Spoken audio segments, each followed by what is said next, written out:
about being in Paarl, because it's so lovely and warm in the summertime that basil and tomatoes and stuff grow just like they would do in a nice sunny place in southern Italy. Just lovely. Look at these gorgeous little tomatoes. These guys, they're so sweet, and they actually started their life all as volunteers. They came out of our compost heap. These baby tomatoes from the garden, and I've actually stuck them in this lovely old pan, a little bit of garlic that's been cut up into quite large pieces, and a little extra virgin olive oil from the other side of the mountain, just grown about 5 kilometers away from here. And I'm just going to sweat these guys off at a very, very low heat and slowly cook them down. This will basically be the sauce for our fish. I've just got a few little spuddies boiling over here for a potato salad. I've cut up some little locally grown green beans.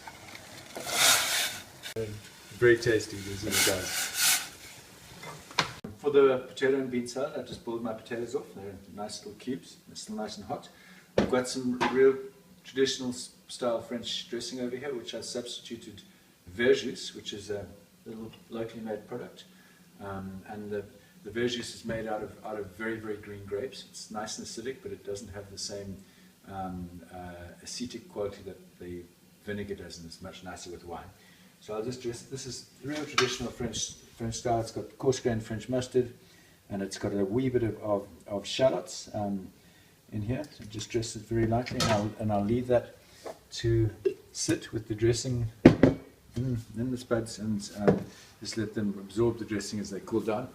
And as I'm finding all this televised cooking to be a bit of a strain, I think I need another glass of rosé. So cheers.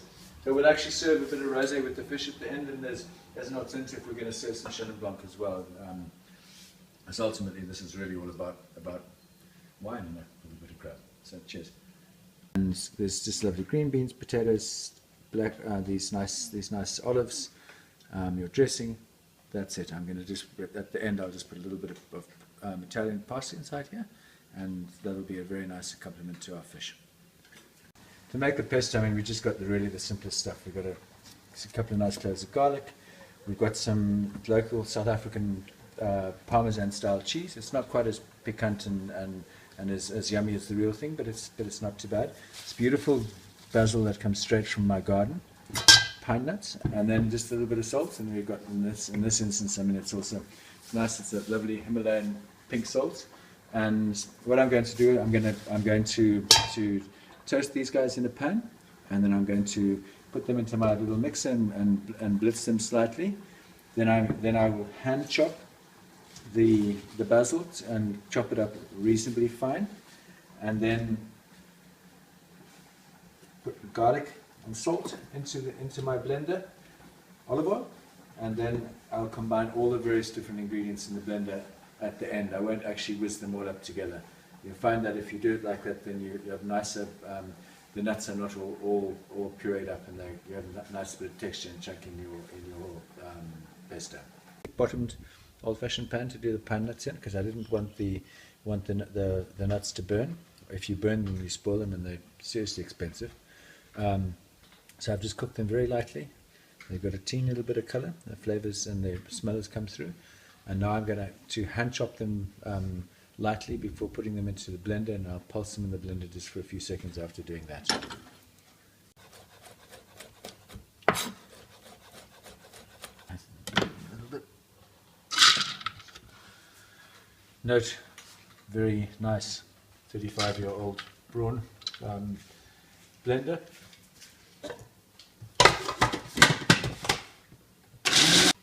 Great, so there you go. You can see they're not all fine. They're just pulse a little bit, and then I'm going to just pop these in the bowl. And then I'll do the same with the garlic. I'll just give the garlic a little bit of smash it a wee bit. Let's have a look and see what this garlic is like. The garlic's got any weird green things in the middle, take them out. These garlic don't. They're nice. Peel off the skin. Once again, I'm just going to give it a quick whiz through with my knife.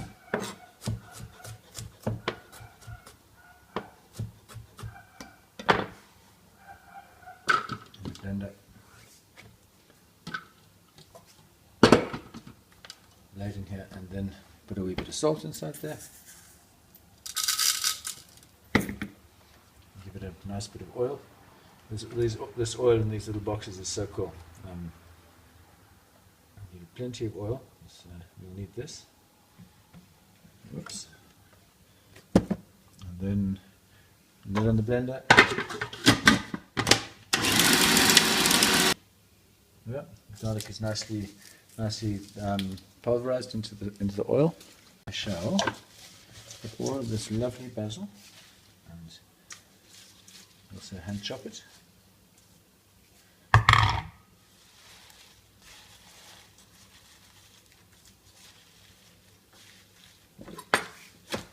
If you do this, just watch your fingers. You don't want to get your fingers. Don't want to cut your fingers whilst you're doing this. Many of you will probably be more comfortable just putting the leaves straight into the machine, but I prefer to actually cut them up a little bit. This is so seriously amazing. It is so aromatic, this basil. It's taken in all of our beautiful Cape sunshine, and goodness gracious me. Wow. I'm going to be full nice and chopped up into the blender.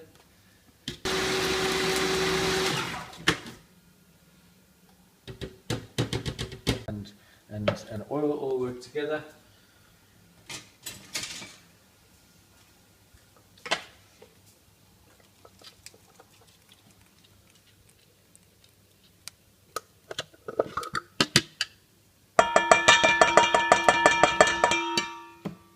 Put my stuff away. I've got this lovely mixed basil, a little bit of oil, garlic, salt, then this is my pine nuts. I'm putting some pine nuts in there, stirring them around. Cheese.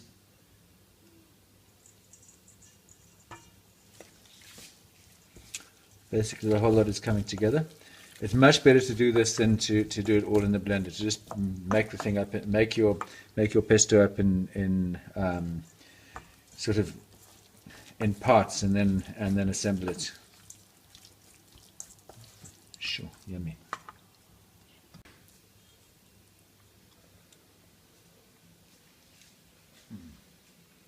Wow, that's really yumbo. But I think, having gone to the trouble of roasting all these nuts, I'm going to put the rest of the nuts in. Pop the rest of my pine nuts in there.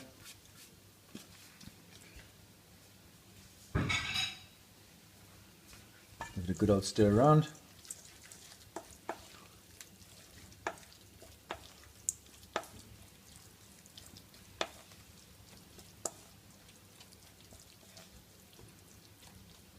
I think that's probably about right, actually. I don't think it needs anything else. The rest of my cheese can be used for making pizza next time. And then I shall just give it some squeezes of pepper.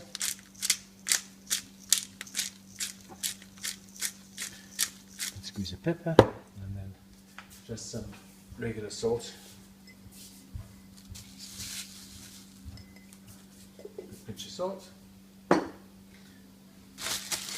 And then I've just got some nice pieces of hake, which come from our little local fish shop, and I'm going to cut them pieces about that big. So let's do this better. There you go. Nice to have a sharp knife.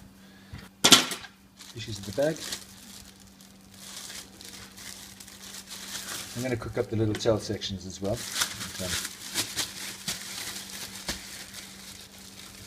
Bag up. Give it a shake around. There we are. With all the flour nicely coated. Lovely, nice flour dusted fish, ready to be cooked. The rest of this flour can be bagged up, and you can just stick it in your freezer for the next time you're going to do it. It's going to tie it up. I'll just chuck it in the freezer. Regular sunflower oil or corn oil. You can use olive oil, but I'm going to put a reasonably deep amount of oil into the pan. Okay. Fish in, away from your There we go. There we are. That's a better piece of fish, nice and crispy on the skin side.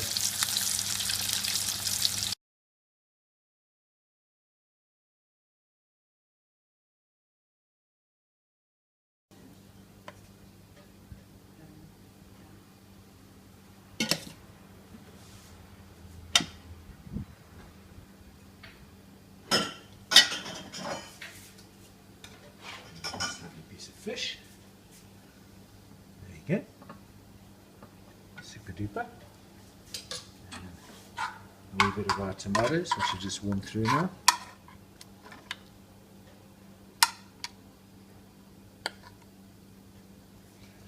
And then last but not least, give this a good